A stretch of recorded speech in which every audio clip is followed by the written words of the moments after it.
welcome the session speakers for the third plenary session. On behalf of CII, I welcome Mr. Rohit Mahajan, President Risk Advisory, Deloitte, India. I welcome Dr. Vivek Mittal, Global General Counsel, Dr. Reddy's Laboratories. A very warm welcome to Ms. Kamala Kantharaj, Chief Risk Officer, Bombay Stock Exchange. We welcome Ms. Sutapa Banerjee, Independent Director. We welcome Mr. Konstantin Gorchakov, Senior Partner, Bluestones PE and Portfolio Manager. Welcome all of you, sir and ma'am.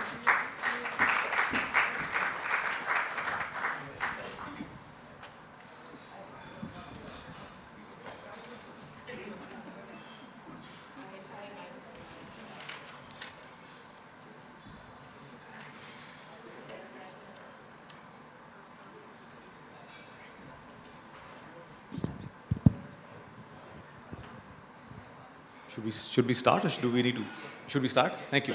So I know people are still walking in post-lunch. I would have definitely preferred more seats to be occupied, but I think in the interest of time, we will kick it off. We'll definitely go through an introduction for the panel myself, but I thought I'll just share with you how I intend to run this panel. What we will do is we will set the context. I think today's theme on risk management, fraud governance, and cybersecurity. We've tried to actually taken the liberty of trying to expand it, bring in elements around emerging technology, also possibly cover aspects around climate, and if we have time, we will definitely cover themes around board responsibility to a certain extent, because from a governance perspective, I think it's very, very important we understand, or we definitely discuss in terms of, how governance is evolving in an environment which is so unpredictable or so dynamic, if I may use the word. So what we will do is each one of us will take 3 to 4 minutes, give our views upfront itself in terms of the theme and the topic. Then I will, we have a couple of questions. We'll cover those questions, possibly one per panelist. And then I would like, depending upon, how engaged the audience is, or, we'll definitely come back to the audience, ask for any comments, any questions which the audience would have. And if not, then I will come back, cover a couple of more points and questions with the panel. How I would like to end the panel is that I would want each of the panel members to really summarize 1 or 2 takeaways from this discussion. It's very important that we have these panels, we do a lot of discussions, but at the end of the day, what are the takeaways? And I'm sure in the next 1 hour we will come across specific themes or aspects which we believe are very relevant to each of our businesses of our daily working. And it'll be important to reiterate, what could be the outcomes and how important they are post discussions on the panel. So, a quick introduction. In fact, what I will do is, as we go through each panel member, I will request them to give a quick introduction of themselves. I think you introduce yourself the best.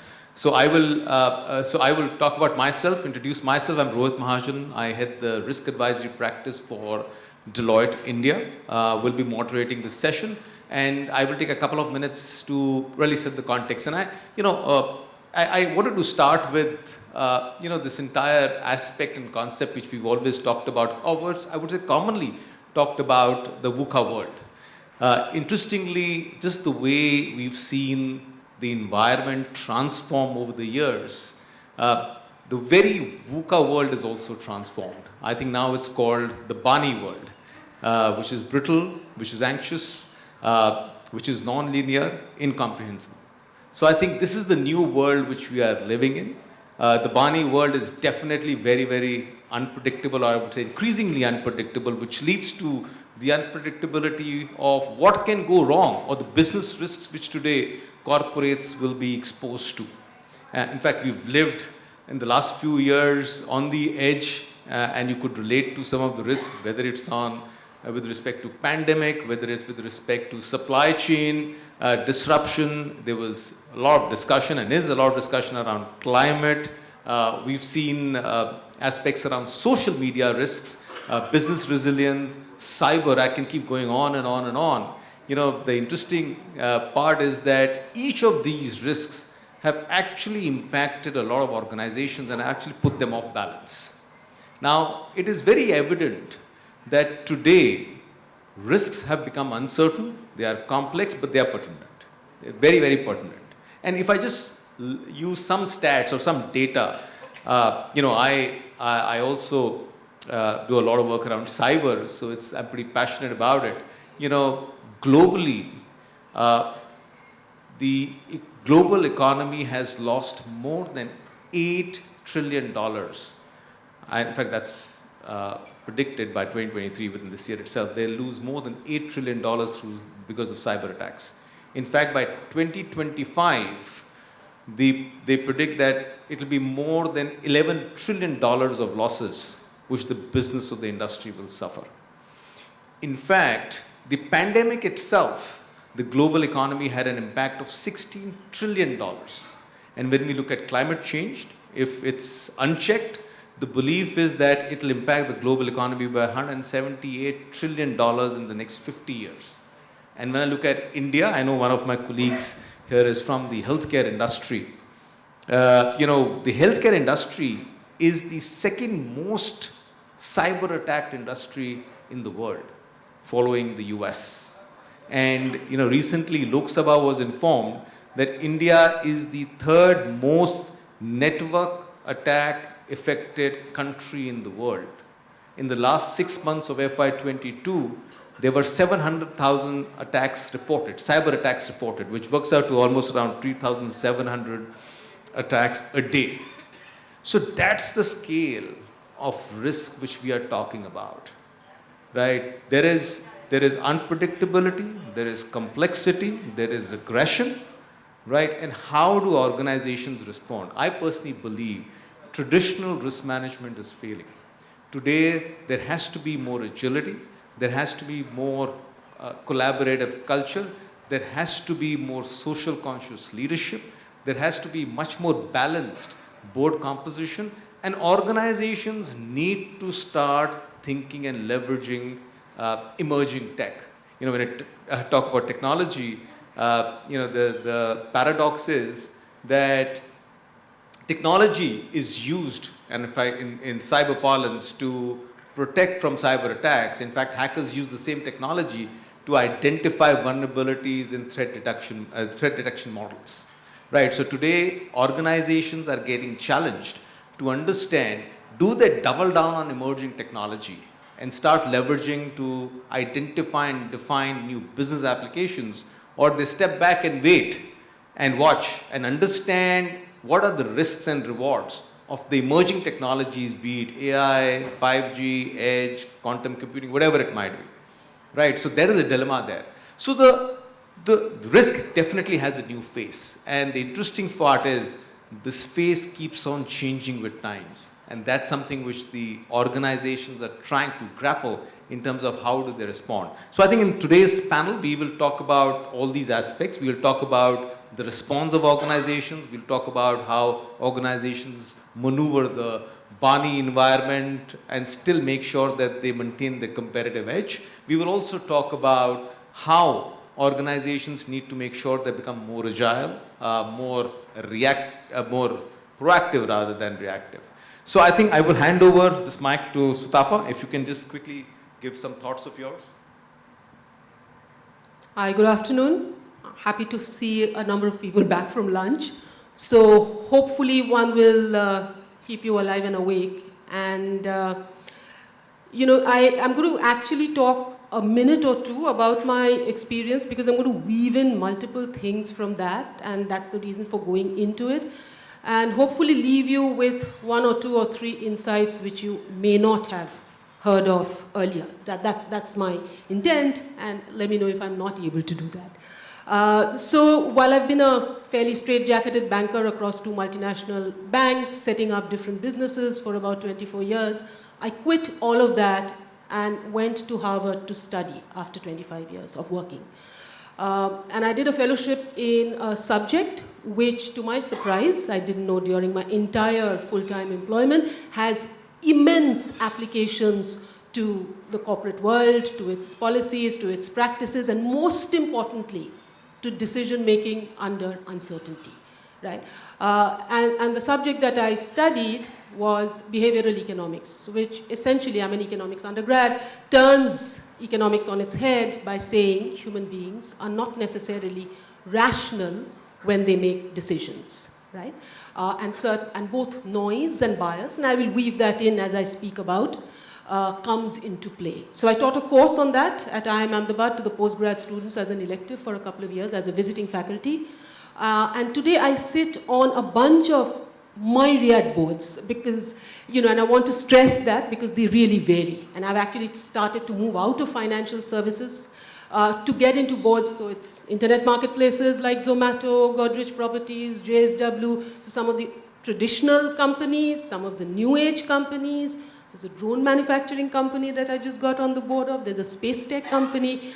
There's a chemicals company. So it's a mix, and I'll try and weave in some of my own learnings through that. And most importantly, what keeps me alive and kicking is behavioral insights is essentially about human behavior. And as I said, it's a science based on about close to now 7 to 8 decades of empirical evidence. So this is not out of anybody's head. There are about 3 to 4 Nobel Prize winners. So a lot of what I would say is tools, techniques that they have used to make decisions under uncertainty and manage risks, tools and techniques which are used to ensure that you get optimum decisions, right? Now to come to risk, and risk is understood in a certain way by most people, right? And I'm sure the panel members and Rohit has shared their views about risk. Risk in very simple terms basically is about harm. If I talk about risk to myself, if I'm, during the pandemic, we were exposed to the risk of COVID. What does risk mean? The ability of something in the environment, situation, circumstances to cause harm to you. So in very simple terms, anything that causes harm to an organization is risk. How would you then quantify risk?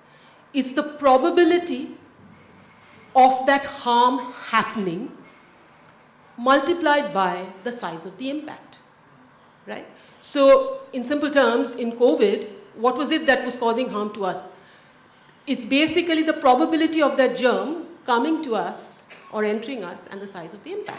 So similarly, that's exactly the way it is to a business, right? Now, you can then break that up and talk about risks which could be business risk, and there are many risks subsumed within that. Rohit spoke about supply chain risks. The business itself getting disrupted by other people adopting technology faster than you are, right? Market risk. And then you have, of course, fraud risk, cyber risk, regulatory risk, compliance risk. But there are a couple of interesting risks which are not talked about in boards. Even some of the ones that I'm in, they are sometimes talked about. But I think there should be far greater stress on it. And those are subsumed within business risk. One of the risks which I talk about, and I run workshops on behavioral insights for the C-suite and for boards of directors, is an M&A risk, right? A merger and acquisition can be good or bad for the business. Now, if I look at empirical evidence, and I keep talking about empirical evidence as different from anecdotal evidence. Anecdotal evidence is just my experience alone, right, or what I've heard of. Empirical evidence is years and years and years and decades of evidence which has been gathered and coalesced, right? Empirical evidence points to the fact that a negligible number of mergers and acquisitions are successful. The vast majority fail. Mostly, they're driven by the ego of promoters and they tend to fail, right? But they happen, right? The second one is the risk of a key hire, right? So you recruit a CEO, it works out, and sometimes it may not work out. And you just think, oh, it's just bad luck that it didn't work out. Is it really bad luck? Or is there a science to the way the decision was made? So that's a key risk, right? It sets the business back if it didn't work out, right? So these are some of the risks which are never really spoken about. The risk of rewarding wrongly, or having a system which rewards luck, my favorite topic, rather than skill. Right? Very few people or very few organizations actually recognize it. Right? There was a gentleman who won the Nobel Prize for this, and he explained it very simply. And this is, I'm getting a little facetious, and I'm using his words to actually explain this. So he said, when an oil company CEO has a situation where oil prices increase, and we know how volatile oil prices are, and that year, because of the increase, there's a windfall gain. And we're just exaggerating to make the point here, right? Makes a gain that year, and he makes a huge bonus, right? What are you rewarding? Luck or skill? Right? That's the simplest example. I come from the ruthless financial services world, which is supposed to be as merit-centric as it gets, and I've reaped a lot of rewards and a fairly decent trajectory in my career. I did money management. What is fund manager alpha? At the end of the day, most of the time, if markets went up, portfolios went up. Markets went down, portfolios went down, right? But you reward basis outcome. Is that the right way to measure? So these are some of the risks that I'm going to talk about. I am going to bring in, hence, the interesting question is, knowing this, how do you make the decision process robust? And it's literally a toolbox. What kind of tools do you use in what circumstance to be able to actually make the decision stripped of existing biases? And by that I mean past successes of even the most charismatic leader is not necessarily something that may pave the way for success in future, but that blinds you. You carry that in your brain. That's how we are revolutionarily made, right? So I'm going to stop and hand over to the next participant, but I'm going to give you an example of how our brain actually gets wired by and has been there, and these things are there evolutionarily for a good reason. Right? So I talked of stripping out biases and noise and making the decision process objective. Right? But think about it. If you were to walk out of this room right now, and you're going on your way home, and you actually walk out onto the road, and you see a lot of people walking very quickly, almost a surge of a crowd in one direction. You were supposed to go in the opposite direction. Which direction would you go? You would follow the people. You would assume that there is a problem on that other side, and that's why people are walking in this side, and that's why you will walk in that direction, right? What's that? That's conformity bias. You conform to what others are doing. It's there, wired in our brains for a reason. It's what's kept us alive. It's what helps us negotiate the world. It's carried down from hunter-gatherer times, right? But how does this conformity bias really play in when we come to the boardroom? When we come to any M&A decision? If three people are saying a particular thing, chances of the fourth member, particularly if they're charismatic, if it's the chair of the board, it's the promoter of the company, chances of the fourth person saying something different is very low. So I'll come to the tools and techniques later, but to me, managing risk is about getting, and that's the use of the word independent directors. When you say independent, it means you have to give independent views which don't conform to others. That's what makes the decision process robust. But I just gave you an example to say that our brain is wired in, conformity bias is wired into our brains. So the interesting question then remains, how do you get rid of that? What kind of design interventions, and it goes into a lot of design thinking, can you use to get rid of that? I'll stop there and hopefully come back to some of these techniques later. Thanks. Thank you. Good afternoon to all of you. Sutapa Banerjee has covered from academic and top-down angle, but I think when rubber hits the road, really we are faced with many challenges. So what according to me is risk in a common man's language is anything that threatens my existence, anything that threatens my growth, anything that threatens my survival. This is called risk. It could be incident, it could be event, it could be anything striking me. So risk is something all of us are mindful of, and by now we have all learnt that there are varieties of risk. Historically, traditionally, we always looked at the financial risk associated with business and business risk associated with finance. But last decade, we have discovered that most of the failures of the corporates have come from, not from business risk, not from the financial risk, but the other vectors of risk which were not, carefully looked at. And even now, in many corporates, what we see is, we look at risks in silo. When you look at it in silo, risk looks very small.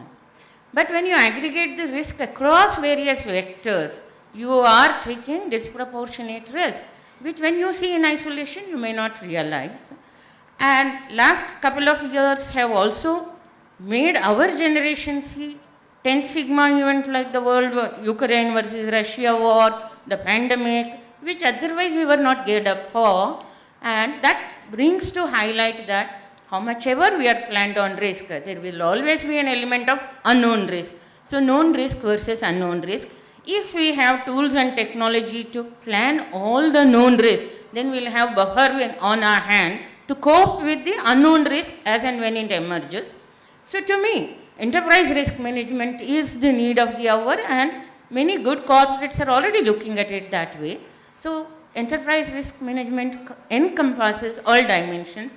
As an entity, you will identify all vectors of risk and what comes to forefront. And last decade, what has added to risk dimension is the reputational risk, which broadly includes the social media risk as well, and reputational risk, and your regulatory risk, and technology risk. Added to this is also the unknown events that are hitting us. As organizations, how should we prepare ourselves to face this kind of uncertainty? See, even in facing uncertainty, if event itself is one aspect of it, since chain of entities are involved in running a business, apart from business entity, multiple regulators, multiple agencies are involved. Same event is being diagonized and sliced and diced by multiple entities, and there are contradictory approaches that are coming in. So organizations are facing difficulty in aligning various entities. Just to cite an example, cybersecurity and fraud risk, as and when cybersecurity event hits you, earlier we were only required to report to one sectoral regulator and we would cope. Now we are supposed to report it to multiple entities, and when you are going through a critical time phase, remediation time is more important, but here you are spending a lot of time in explaining multiple entities who have varied questions, and many a time solutions that are emerging are also conflicting. So in that scenario, how do we gear ourselves up? When an event happens, how quickly we are able to communicate and prepare our organizations to deal with multiple stakeholders. And from a governance standpoint, when a risk hits me, what should be my process of attacking the risk? What are the processes already in place to anticipate the risk so that to a large extent we make unknown also known? That is through learnings from what is happening across and from other entities. I don't need to wait till an event hits me to be able to respond. So we should gear up our systems and processes to manage this anticipated risk. And one plus point about many things that have happened is, today, whatever event happens, you are transparently able to get regulatory views because that's all public orders that are available and things like that. But when event is happening, organizations are under severe stress because firstly, they have to identify and solve the problem. Secondly, they have to coordinate with multiple stakeholders. So that is a challenge in itself, but I'm sure with increasing focus on all dimensions of risk, and also with frameworks to deal with interlinkages between various kinds of risk, and with a framework and policy makers approach to coordinated ways of looking at risk, we will be able to move forward. That's what I would say at this juncture. Thank you, Kamala. I just, it's very interesting. You can get a sense of the diversity in the board in terms of the thought process, the background itself. Obviously, we have two more panelists to give the views on, but it's very interesting how you actually talked about conformity risk. I think it's a very new dimension, and I think I really like this aspect around known and unknown risk, and how do you need to make sure that you get your known risk in order so that you can spend more time on the unknown. I think that's definitely a takeaway. So, Konstantin, if I may just request you to share some of your views. You can use one of the mics there. Yeah, thanks. Thank you. I'm scared. Yeah, me too, but, No, but seriously. we don't have an option. We get No, I'm scared. I mean, Sutapa, you just made perfect entrance.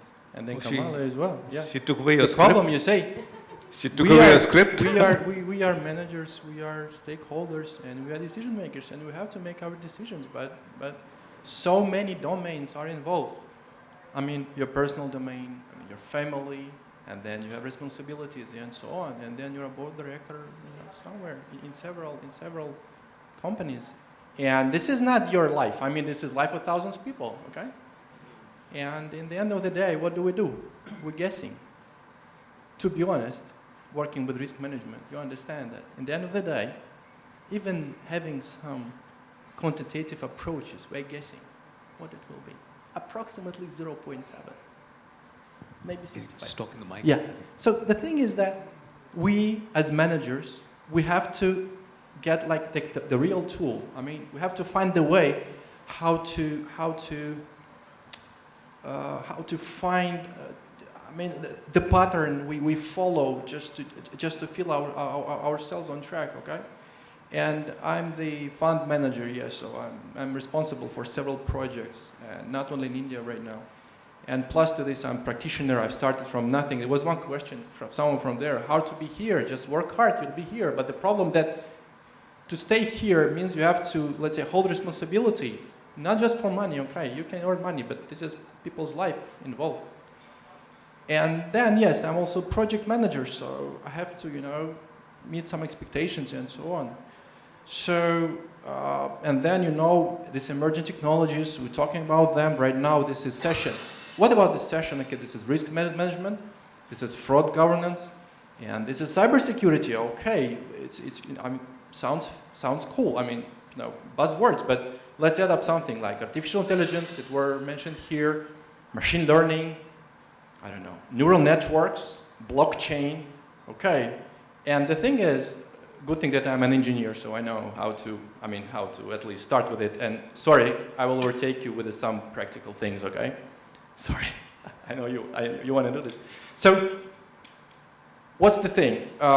Seriously, we are managers of top level or decision makers. And for us, these words cannot be just cool words we're discussing, among each other. We have definitely understand what it's all about and how to implement it right here, right now. We don't need these words. We need definite solution. And I will give you several hints right now, because I'm a pretty practical person, how we can utilize these technologies that are existing right now, how we can utilize them starting from even today.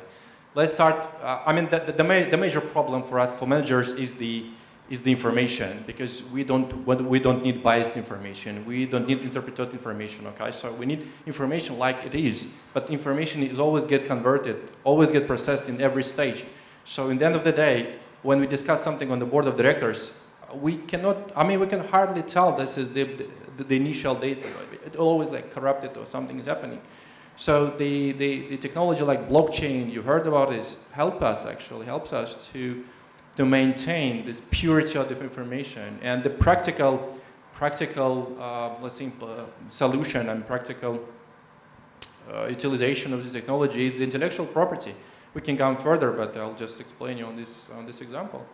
Intellectual property, you can imagine someone from pharmaceutical industry has created something new, and it will take, 3 years just to go through the process, all this patenting and so on, just to share his invention with all the world. But using blockchain technology, we know that the information cannot be changed, okay? So the integrity and mutability of information is solid, okay? It means that from the moment I have created something to the moment I have shared with the potential stakeholders is like days maximum. It means that my invention can get to the field way faster. So we are increasing the speed of the implementation process, of the progress as a whole. Okay, let's go further. If we're talking about risk management and if we talk about governance, okay. So blockchain technology will help us to maintain the pureness of the information. And if we can imagine ourselves, we get information from the performer, we can track the modification of this information through all the departments, so on and so on. At the end of the day, manager can make the decision based on pure information. That's the one thing. That's obviously this is all the all the data can be analyzed with some artificial intelligence, okay, with this neural networks. And will it get to us? First of all, we are only human beings, and sometimes we're involved in several boards. We just cannot be involved in every particular situation. But machine can. Machine can find the real patterns. Machine can find the real benchmark, not only for your particular company, but in the industry as a whole. So can you imagine the power of this information for the governance body? I mean, on the state level, okay? So it totally comes to a different level. Then machine also can analyze the tons of information and give us quantitative analysis. So the probability of some event to be happen can be mathematically calculated. And in the end of the day, what is risk about? Risk about just to how much contingency reserve do we have, how much management reserve do we have. And if we know exactly, the risk in terms of numbers, okay, we can reduce this amount of, let's say, potential money to be involved into addressing the risk, okay? In the end of the day, what we have the minimizing of the cost of our product or of our services, okay? And this is very cool competitive advantage. But the best thing is, as a human being, we are limited with our mind, with our skills, with our time, with our bias. But system does not. In the end of the day, machine intelligence, artificial intelligence will give us the unobvious scenarios with the potential results. And in this case, we are definitely gaining absolutely different level of management. Not only risk management, we're talking about the quality management, we're talking about transparency, we're talking about all the domains of the governments in industry. And actually, in the end of the day, this is the level of our governance, and just the knowing the potential outcomes, we will sleep better, and I'm not going to be so scared, just because we know what can be. And you know what? Maybe it sounds a bit futuristic, but this is not. 4 weeks ago, I've been to a sustainability week in Abu Dhabi, and there was a stand where people, they utilize data from internet to actually analyze all this data and predict some numbers for fossil fuels. It works right now, gentlemen. We just have to implement it right now. That's it. So thanks, Constant. Appreciate it. Vivek, over to you. If you can just keep it short and sweet. I didn't realize that all of us are so passionate about talking. Sorry, we had a pre-panel call. I just realized I was the only guy who was talking at that point in time. So I made a mistake. Next time, I will make sure the panelists do the talking. No, but yeah, sure, thanks so much. I'll try to be short. And anyways, everything is covered by my co-panel. I don't have anything to speak. So I think we are in a world today, we are in an environment today that you should not be asking what's the risk, right? All of us. You should not be asking all of us. You should ask ChatGPT. Why? I don't know why we are talking about risk. Ask ChatGPT what is the risk, and ChatGPT will actually take out the data and give you what is the risk. And I can tell you that in my view it will be more comprehensive. So that itself is one of the biggest risks, AI. Anyways, coming back to topic, basic question, risk. Business is risk. That's how business started. If there is no risk, there is no business, right? So business itself is a risk. That's where it starts. Other than that, we have a topic of board, cybersecurity, governance, risk. But these are all part of risk, right? Everything is part of risk. Board is a risk, as Sutapa said. Governance is a risk. Cybersecurity is a risk. Risk itself is a risk, right? If you see very, very broadly. So I'll give you a few more thoughts around it. Identification of risk is risk itself. Can you identify right risk? That's a risk itself. That's point number one. Point number two, managing of that risk is risk itself. are you able to manage the risk well? And the last one, that you said known risk, known unknown risk. What is unknown risk, right? Pandemic, classic example, we all didn't see it coming. It's unknown. So there are risks which are unknown. We lawyers actually relied a lot upon force majeure clauses for those risks. And that's why we say anything going beyond our control is a risk, right? So that's how we cover unknown. But again, in my view, there are, the definition of risk itself is changing, the dynamics of it's changing. Risk for one person may be a boon for another. Let's say ChatGPT is a risk for Google, maybe boon for lawyers, because I can now say, draft a share purchase agreement, it will give me in 5 minutes. Why should I spend 5 days on that? So dimension of risk and the risk per se itself is changing in today's world. I think we need to now think about unknown a lot rather than known or known, because unknown is changing entire dimension of risk. So that's, I kept it short, I stop here. Thanks. Thank you very much. I just realized, in our desire to really give our views, very relevant, pertinent, strong views from each one of you, I think we forgot to, most of you forgot to introduce yourself. So what I will do is, in the interest of making sure that, you know that the panel, how diverse and experienced the panel is. So I'll start with Vivek. Vivek is the Global General Counsel of Dr. Reddy. He's a truly hybrid man. His office is in Hyderabad, but he works out of Mumbai, right? And we have Konstantin. He is the Managing Director of B-Stone Tech Innovation Private Limited, a startup.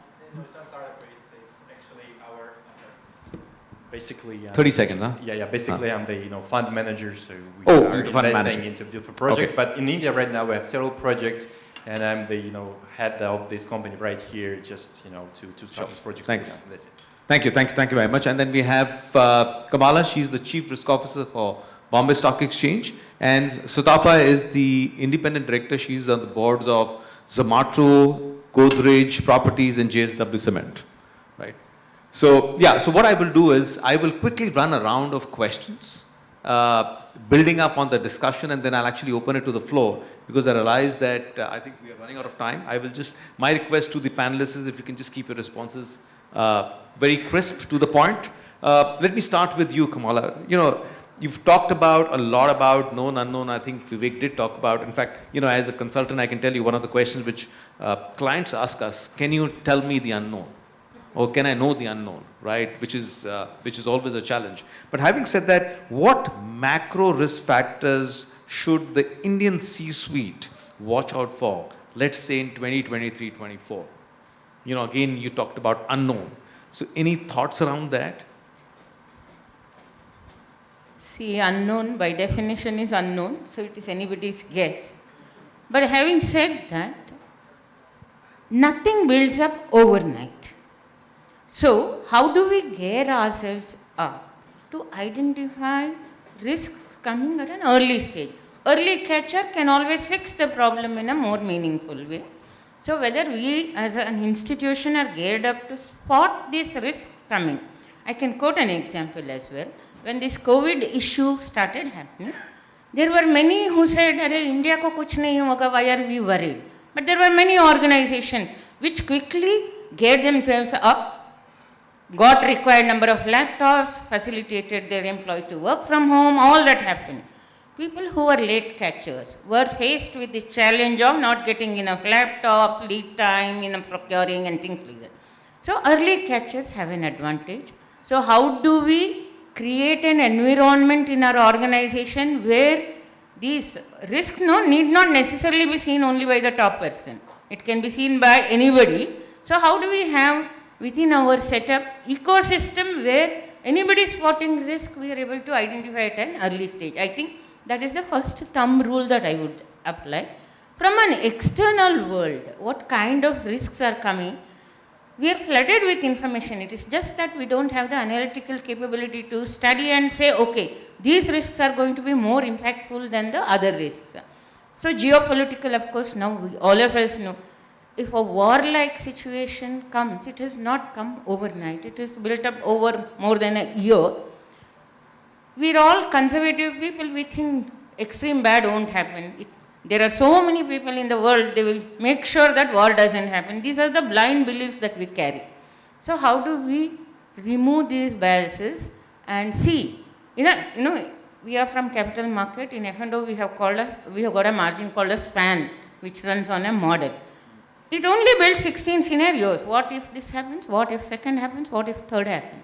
So like that, for everything that we come across, how to build scenarios. Don't be emotionally attached to anything, but don't even be blindly believing that it's not going to happen. So how do we create that kind of a framework and gear organizations up for all eventualities? That is what I would say. Good. I think you're right, absolutely right. Culturally, we're very, very optimistic. I think that's the challenge which the insurance industry faced when they came in, because everyone believed that nothing will happen to us. Only something happened, then people started buying insurance, right? So now I think we are correcting it as individuals and culturally. I think you're absolutely right. So let me, Vivek, since you took the least amount of time, let me give you an opportunity. So a question for you. How do you ensure that your approach to compliance is aligned with strategy, purpose, and values, and not just laws and regulations? So it varies from company to company again. Let's say I'll give an example of my company.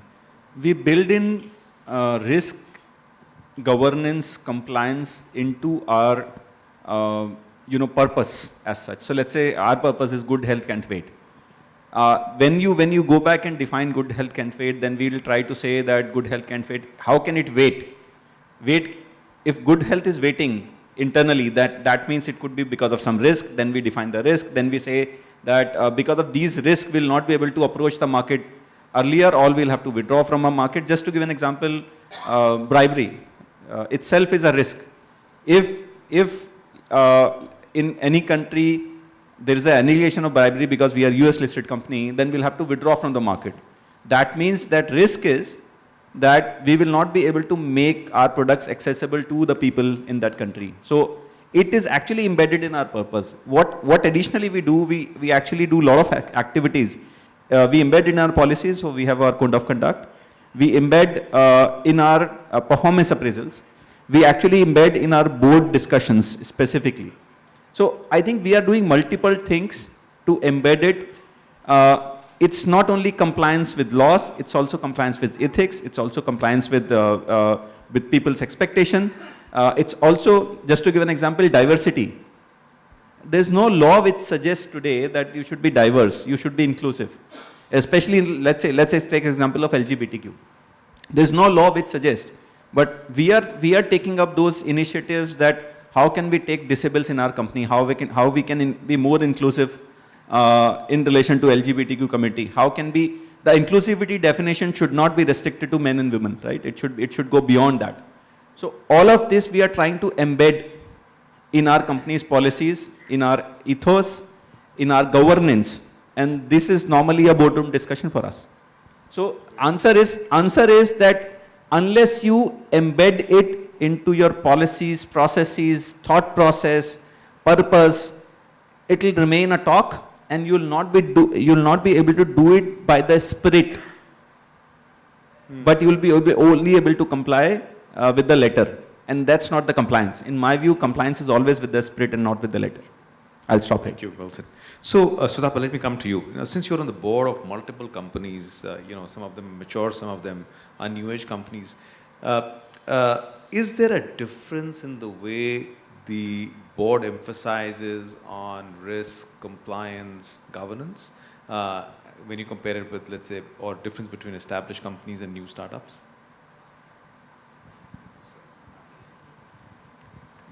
Yeah, so, there were some very interesting sort of discussions on data driving decisions, on scenario analysis, which is again trying to make decisions objective and try to strip off biases. right? Vivek spoke about diversity. So to me, I'll answer your question very briefly, but I'm going to cover something which I think it offers probably to the audience a lot more insight. See, risk is there across all organizations. And to me, there are minor differences in how people, the nature of the risk may vary, but to me, what is more important is the approach to risk and how you manage that risk. Okay? So, and as an independent director, and since I sit on all of these boards as an independent director, I want to spend a little bit of time on the word independence, right? So, what does the word independent actually mean? That it's a person who will not have vested interest and will give very clear independent view, right? And the subject which I spoke about, behavioral insights, which derives from behavioral economics, what does that talk about? It talks about the fact, and there's enough empirical evidence around it, that if you have a diverse set of people, diversity, and I will define it, is not just about identity diversity, which is gender, which is, LGBTQ, etc., nor is it a nice to have. It's a necessity to have it because it improves innovative decision-making, it improves robustness in decision-making. That's what the empirical evidence actually states, right? Now, the word independent, hence, to me, the operative word is uncorrelated. My view, as an independent director, should be uncorrelated, not influenced, if we were a board, by Rohit's, or by Vivek's, or by Constantine's. There may be agreement, there could be similarities, but I should be able to fearlessly give my uncorrelated view. Right?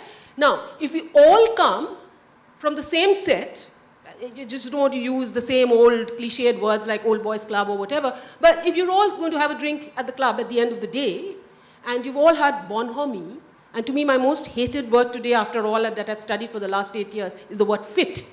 Do they fit into the board, right? Fit essentially means you're taking people who think like you.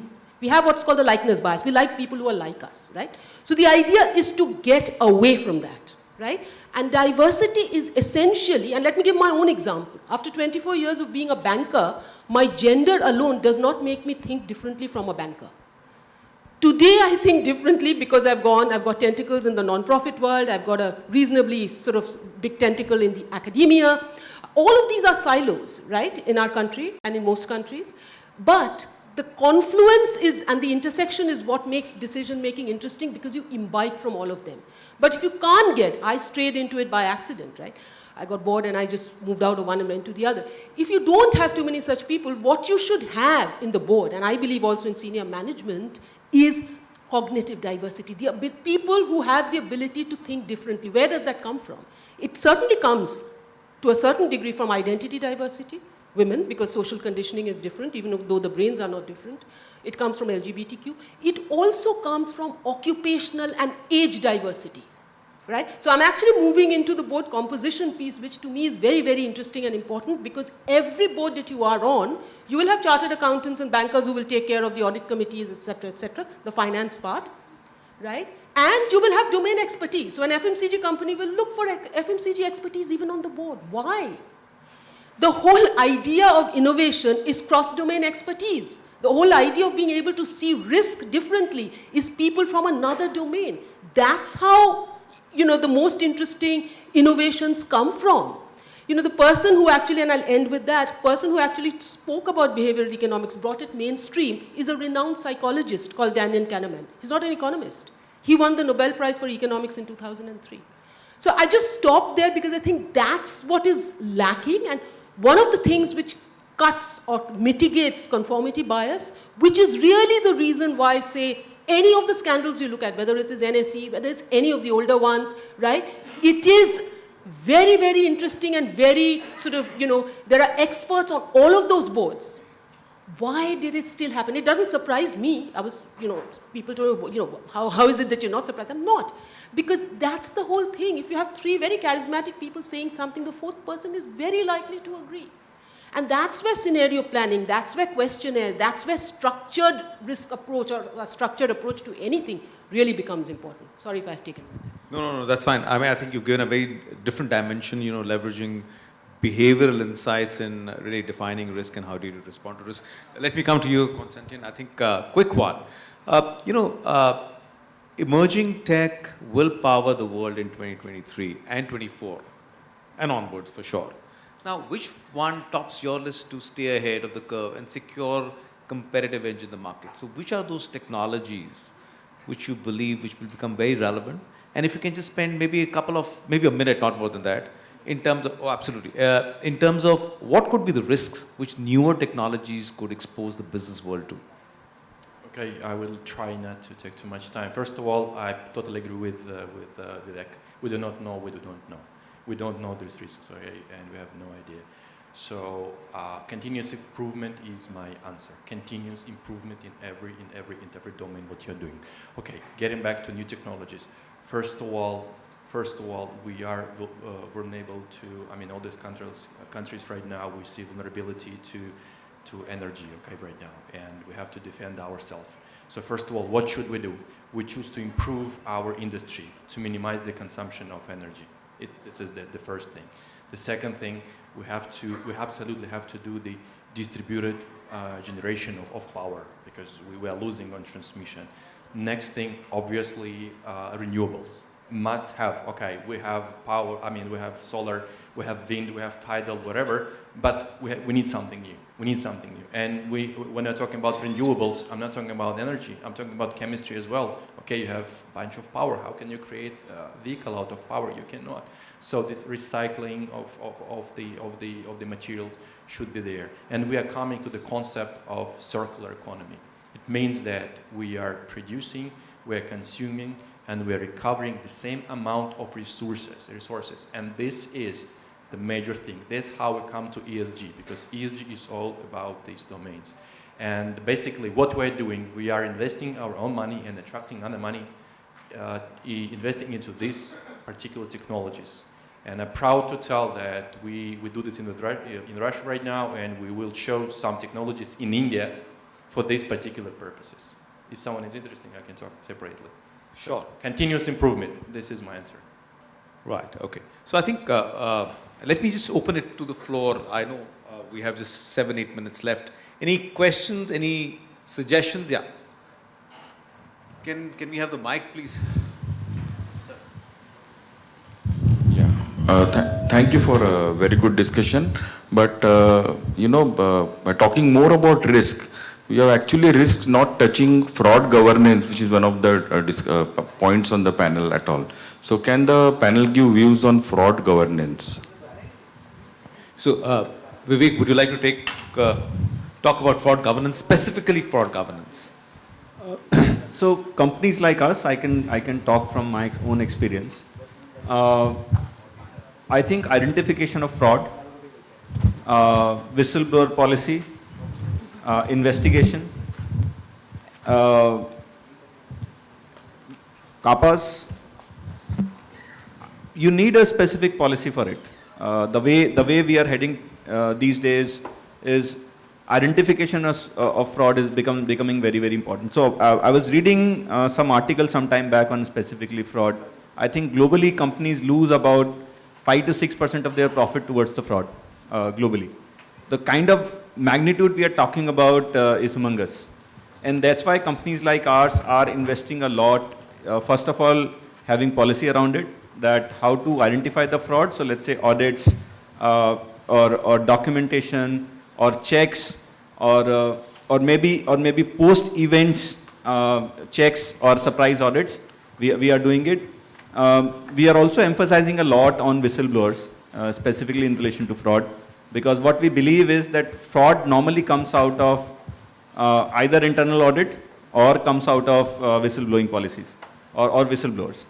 So there are multiple things going on in relation to fraud, especially just to give an example again, companies like us are also trying to understand whether AI can actually help us in fraud, whether forensics can help us in relation to fraud. So fraud and governance, I would say that policies around fraud, how to identify the fraud, how to put CAPAs in place that fraud is not repeated again, and then constant telling people that if you see fraud, then come to us. I think these are the things which come to my mind.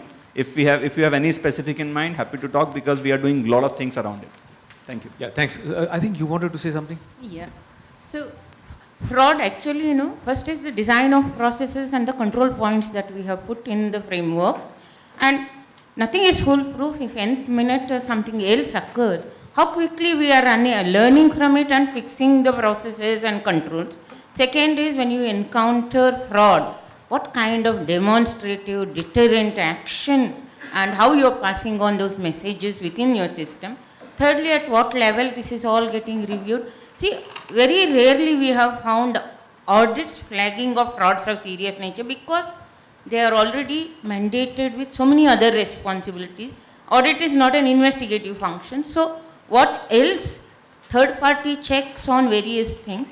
More importantly, what we are missing in modern corporate world is flow of intelligence.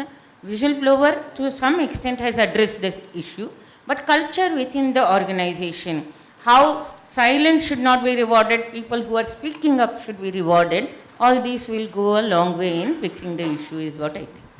Sure. So, sorry, one just very quick comment on this. Comment is what we say in our company in relation to whistleblower. If you know something, silence is a lie. Very good, very good. So I will just add a couple of points to the discussion here, I think on fraud governance. And this is just to share with you an experience which I had with one of the very large corporates. They are investing in a concept called social control. The definition is that perception of detection is the biggest control to manage fraud or mitigate fraud. Right? So what they're trying to do is they're trying to make sure that they create an environment where the individual sitting right next to you becomes a control. Right? So there is a huge amount of effort going in, and obviously aspects around whistleblower, speak up, etc. are elements of it. But I think today, I think there is a significant realization that more often than not, and this again from a larger time scale if you see, right, prevention has always followed an incident. We've never been very proactive in terms of really creating preventive controls, right? We've always reacted in creating preventive controls. So fraudsters are thinking ahead. So how do you ensure that you create a perception of detection so that people think twice before they do something wrong? For example, if there's a mobile pens kept on your table, will you carry it home if there's a camera watching you? Right? I think those are the kind of things which are coming up. Very innovative in terms of how they are trying to mitigate the risk of fraud. And I think it also builds up from the behavioral insights which you talked about. Right? I think that's becoming very, very key. So yeah. Can you get the mic here? Yeah, my name is Vishal Sangvi. I am an innovator and economist. My question about governance into the government. I want to know whether government council is how active into the PSU and government body like municipal corporation and other ministry, because there are our maximum tax money is running by the government. And they have also take a decision, many things, because sometimes we read newspaper that the few thousand crore project has been sanctioned by the cabinet committee. So I want to know whether it's such kind of government council in other country best practicing it is available. What is that such I want to know. Thank you. In other countries you're talking about? If in India, what is the condition, what is the presence that I want to know, and any is not there, so other country practice is there to such kind of involvement of the government council into the government actually. Would you want to take this question? While I don't have a direct answer to what you are asking, all that I can say is, in order to increase transparency, government is also pushing for disinvestment listing, etc., which naturally brings in transparency and higher level of governance. All PSUs which are listed on stock exchanges are subject to similar level of governance structure, similar level of processes, similar composition of board, similar constitution of committees, etc. So that makes the process more transparent. If every quarter on quarter somebody has to come and report how many whistleblowers were there and things like that. So I would think transparency would come when, organizations come into public face, which is listing is one of the routes that I think. Yeah. So I'm sorry. I don't have an experience on but I know that there are vigilance officers which are there in every public sector, right? Am I right in saying that? Right. So there definitely there are. Oh, okay. So another thing I want to add is let me- government departments and bodies are public utilities and they're subject to RTI. It is for all of us collectively to think how to use this mechanism effectively rather than fighting some frivolous or grievance specific cases. I think public activism is what is required if we see serious governance issues. Do you, just last one line comments, do you see that like, CII has a many expert line in, personalities. So CII, such kind of committee can become a government council in many PSU and ministry. This is my just one of the. See, anything to bring good governance is always welcome. I don't know whether it's a good idea or not, but as Kamala said, I think there are various checks and balances within government. Just to give an example again, central government has said that any tender beyond 25 lakh will be through e-tender. I'm just giving an example. Some state governments are trying to follow it. So there are many checks and balances which they're trying to put right now. It's a journey. Complete transparency is always a journey, even in the corporations, even with government. I don't think any government in the world is completely transparent, very, very clearly. People are on the journey, and I think we'll, as a country, we'll reach there for sure much earlier than others. That's what I can tell you. Thank you. Yeah. There's one question, two questions, then I'll, three. Okay. Yeah, can you just give the, ma'am, quickly can you ask the question and I'm Yeah, sure. My question is regarding the Personal Digital Data Protection Bill 2022. So I would like your insights as to how will it affect the data risk which the corporates are, open to, and the recent news about HDFC's data leak which has come up, I think, yesterday, as an example maybe. Constantine, you want to take you the data man? No? So in my company, I'm data privacy officer for the company, and we have presence in about 30-35 countries onshore. We have been struggling to put our data, we do have data governance policy.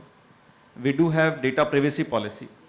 But I think in relation to India specifically, we have been watching this data privacy bill for a long time. It has already gone 4 amendments. I don't know, it's anybody's guess how many amendments it will go through. So I will not be able to comment what to expect from this bill, but I can say that baseline as GDPR is very good enough. If you start complying with GDPR, then you will reach there almost. And then I think it's always country to country how you bring in local variations and build into a system. But data breach and data leakage are 2 subjects every company is vulnerable to because of various aspects. Just to give an example again, and I keep saying, HR person, because HR person system is down, sending a complete employee list on a Gmail so that the HR person can work at home is a data breach. Can you stop it? Answer is no. So I think what I'm saying is that data breach and data governance is evolving again throughout the world. In some countries it's very bizarre, some countries is very reasonable. Let's say GDPR I consider very reasonable. Versus you see China bill, I don't know where we are heading. Thank you. Yeah, just a quick word on the bill, because you mentioned the data protection bill. So as he said, it's going through multiple amendments. But if you look at the original bill, where there was a committee and Justice Sri Krishna actually headed it, it's one of the most comprehensive, it's an area of personal interest, it's a 200-page read it. I mean, it's one of the most comprehensive ones. It's taken into account what Europe does and what's happened already. But it's another matter what will finally come into play in terms of what gets implemented. But it's a really comprehensive bill because data needs to flow, right? You need to gather data. How do you anonymize it? What is informed consent? How can corporates not misuse data in selling? In cross-selling. It's very interesting work. Whether we adopt it or not is a different. Sure. You want to say something, Kamala? Okay, fine. So, yeah, Hello, sir. Thank you very much for a very superb session. Mike Tyson has asserted that every individual has a plan until it gets beaten. So your good self have elaborated on the multiple aspects of this risk. Suppose it is nothing happens without the will of God, but it is foolishness to proceed without planning. If in the first place it could not be catched, what will be what is your good self perspective pertaining to the second time catching? I mean to say, first it could not be catch, but if the organization is prepared to catch subsequently, how will the panel look into this aspect, if I understood correctly? Okay, if I understand the question right, what you're saying is if preventive control, if preventive controls don't work, do organizations have very robust detective controls to make sure the risks are mitigated? That's what your question is? No, sir, my question is that at the first place, all the planning has been kept, nothing happened, but subsequently they can catch it quickly. Second, first option 1 didn't work, but option B, how will you look into the second option? That was the question, sir. Rohit, I will tell you that companies like ours, we work on 3 line of defense model. Of course, the foremost is policy. Then we have 3 line of defense. And in each country, we define 3 line of defense little differently, but mostly first line of defense is business itself. Second line of defense is accounts and finance. Third line of defense is compliance and legal. If you are not able to catch at first place, the way we design risk and fraud is that we should catch it in any of these 3 lines. If companies are not able to catch within these 3 lines, then you need to actually introspect that why you could not catch it and put a CAPA in place. Okay, thank you, sir. Thanks. I think we're done as far as the audience. Yeah, sorry, you have a question, sir? Last one, yeah, thanks.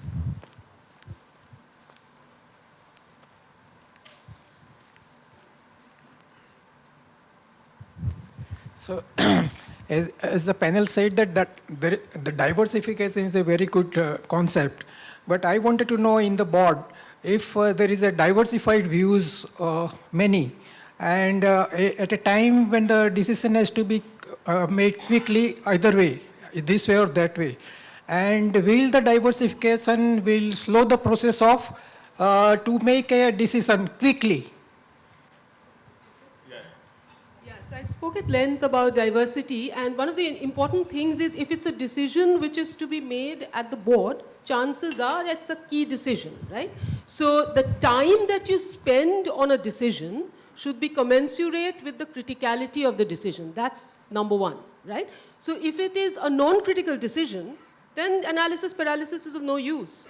On the other hand, if it is a decision which is going to have a bearing, chances are that you would need to gather a lot of data, need to gather multiple sources, multiple kinds of information from multiple independent sources of information and then take that call, right? So I think, thank you very much. I think we are done with time. Any last 30-second, Vivek, not more than that, comments? I'll start from there and I'll end. Yeah. So I think I'll make the same comment which I made earlier. Risk is evolving. Risk to another could be boon to another. I think we need to introspect on unknowns a lot rather than known we all know. Also, identification of risk itself is a risk, and the process to mitigate the risk also itself a risk. A lot of people don't do it. A lot of introspect on whether identification process itself is right or wrong. And if you want to deal with the risk, what's the process of dealing with the risk? I think these 2 things are very, very important if you want to make a robust company. Concentrate anything from you? I would like to tell that obviously continuous improvement, quality management is the first in all the domains. Risk management is also the part of quality management. And yes, I would like to agree with the Sutapa. Diversity, and one more time, diversity. And obviously you have to invest into education. I mean, on all levels. That's it, nothing else. Thank you. So governance in organizations which empowers various levels of people to firstly transmit the key risk items to the relevant authorities at a quick pace, and the decision making process to cope with that will set the tone for the organization is what I think. From my end, it's the use of data across functions, including functions like people practices, where it's not used. And the second, from an independent director perspective, in case there are any, the ability to be able to dissent. The moment one person dissents and says, I want my dissent to be recorded, I've done that myself, the whole view of the board changes. Quick one. I'll just summarize a couple of things. I think a key point, while Constantine did talk about how technology can be leveraged to ensure that we reduce the biases in decision making, but it also depends upon the quality of data which gets fed in, right? I think that's a very, very important thing. The other thing which I would like to highlight, and I really liked your point right at the beginning of the session, which you said that, look, we need to make sure we invest enough time in managing the known risk rather than worrying about the unknown risk. More often than not, I've seen organizations, they spend a lot of time worrying about what they don't know, rather than really making sure they set things right for the things which they know. So there is a compromise there. If you get that right, I think you'll have enough time at your disposal to make sure you start thinking of the unknown, so to say. And I think I really like this concept of the entire behavioral insights. I think that's what, we talked about social control in terms of how do you leverage behavioral insights to really drive risk management in an organization, not only risk, but including fraud, governance, etc., as the case may be. The camera watching people, imagine if you actually had an eye watching. That's the difference. That's where behavioral insight comes in. So you make it into a picture. Don't just have a camera. Camera is always there. Sometimes we ignore it. What if it was a human, large human eye? That's what we do. Yeah, absolutely. You're absolutely right. So, what is that? What is the biggest form of perception of detection? Yeah, okay. Perception of detection is the biggest form of control, so to say, which you can put. And lastly, I think very interesting and diverse views. Diversity is definitely one big focus for organizations today, even with respect to driving governance. The very fact that technology is being used significantly, right? Emerging technology is going to get used significantly. We really need to understand, what value does the emerging technology bring to the business and balance it out from a risk and reward standpoint, because there are risks attached to all the newer technologies which come in. You talked about chat GPT, obviously it's talk of the town today, but then it has its own challenges and risks which it brings. Having said that, I think great session. I think all of us talked our hearts out. So thank you very much, and thank you for being patient. Hope you like the session. All the best. Thanks.